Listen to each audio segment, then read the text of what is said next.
talks. It got a little lengthy there, but I've always thought it's really extremely important to give those guys a chance to say something, particularly the fans. They end up talking to the team members and coaches more, but I think each and every one of them said something about how appreciative they were of the fans and the students as well. So I won't say anything. I'll see what questions you guys have.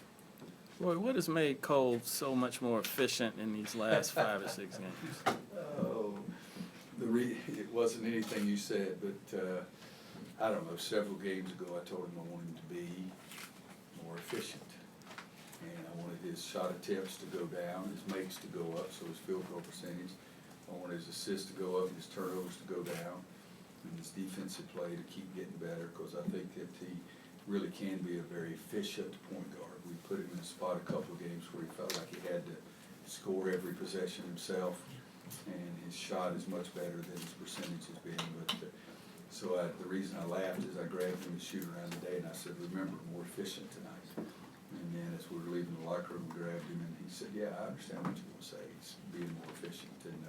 But I think he is that kind of player, and he hasn't had a lot of guys making shots around him that has made his numbers look even worse. Just like even Saturday, he had 7 assists, and 4 times he threw the ball to a guy who had a layup or a guy got fouled. He doesn't get credit for those, but I do think he was really efficient tonight. Again, what was he?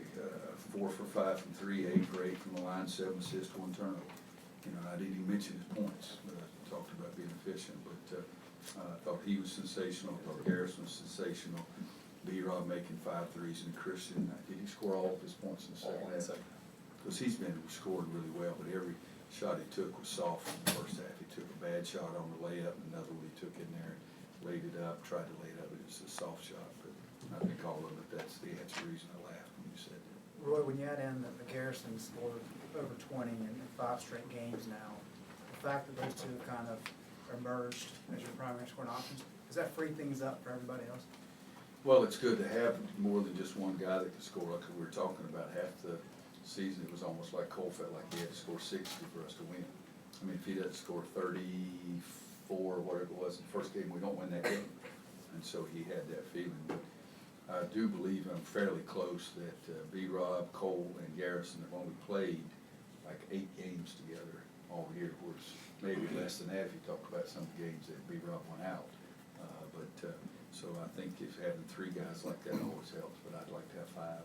What's been the difference in the last 3 games? You guys had that point where you had the lead in the second half, where previously kind of bad things happened, but you guys were able to hold on to it the last 3 games. I'm making a few shots when the other team did start making their run as well. I mean, they went down and made a 3, B-Rob came back and made a 3. They made a 3, and Cole made a 3. So it was answering some of their score, and we scored of our own. We're still not getting the stops that we need to get. But I guess we got 2 in a row there when they got it to 5 or 6. That let us go back out to 9, 10, or 11 or something like that. But to play the game in this league, you got to be able to play for 40 minutes. If you take the last 5 minutes off and don't play well, you're going to lose most of those games. That lineup you played for I'm sorry. That lineup you played for a large part of the second half with B-Rob and Christian and Leakey and Cole all around Garrison, sort of like a more of a. We did that almost the whole second half against Syracuse as well. What is it about that lineup that's starting to gel that you like so much? I think it's our 5 best players. You know, that's what it is. I think it's my job to figure out how to get all the 5 best players out on the court. Over the course of the season, you're trying to build some depth as well. But at one point, early in the second half, I think I took Justin out because I wanted another ball handler in there, and we went, it's probably 17 minutes left in a half or something like that at Syracuse, and that was basically it. And then basically it today as well. And Justin made it a little more necessary tonight because he got 4 fouls.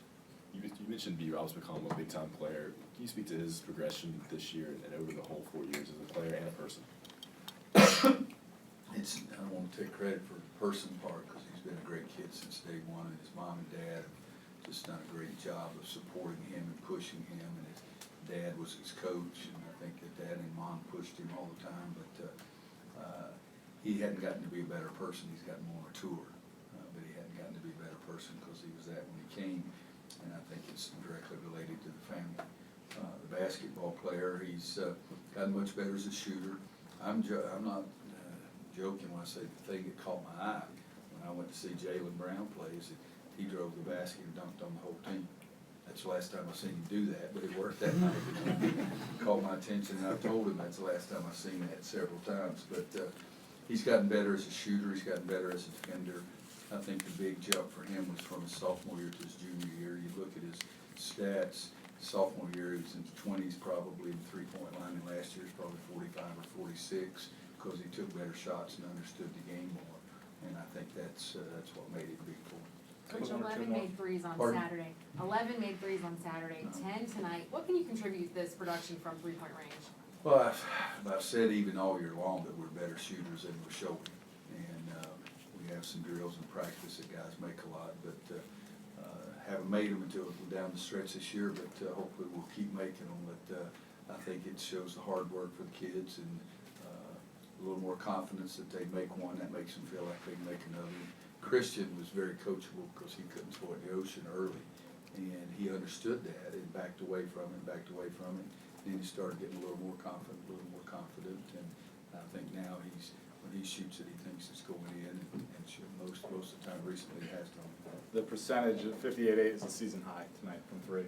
Anybody else? Coach, what does it mean for you No, guys? 58.8, excuse me. 58.8 is the season high. What was his competition? Come on. 50, I think Notre Dame. Okay. Take early. two more. Yes, JB sir. and then John. Yes, JB. What does it mean for your team to get a 3-game winning streak at this point of the season, considering how everything has went this year? Yeah, every win is important to us, JB. I think that for me, I've always really emotionally wanted it dramatically for our seniors, and particularly B. Rob Shea, who's been there for 4 years for us. But I think that you guys, some of you play golf or attempt to, and I've always said the more you make, and I think that helps as you go down the stretch too.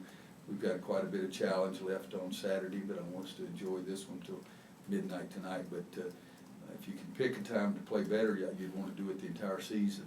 If you can't do it the entire season, you'd like to get better. And for the most part, all of our teams have really gotten better every year, but we didn't wait until this long to do it. And I didn't push enough the right buttons at the right time this year, and but they're doing some nice things now. Last one, John. Roy, how was Armando's ankle? Was it? You know, it's God Almighty, I can't remember how many it is, but I didn't realize that he wasn't going to play until we came back tonight here, because I thought what he was doing in the shoot around today would probably allow him to play. And we had that with Cole, we had it with Garrison, we had it out to Armando, and we had it one other time to somebody else. So it's not the most comfortable feeling, because the whole plan was that Armando was going to start him, because he bounced back so quickly after he sprained his ankle against Ohio State, I think, it was Virginia. But he just felt like he was about 65% and didn't think he could move his feet laterally, and so it wasn't much of a decision. It was an easy decision. All right, thanks everybody.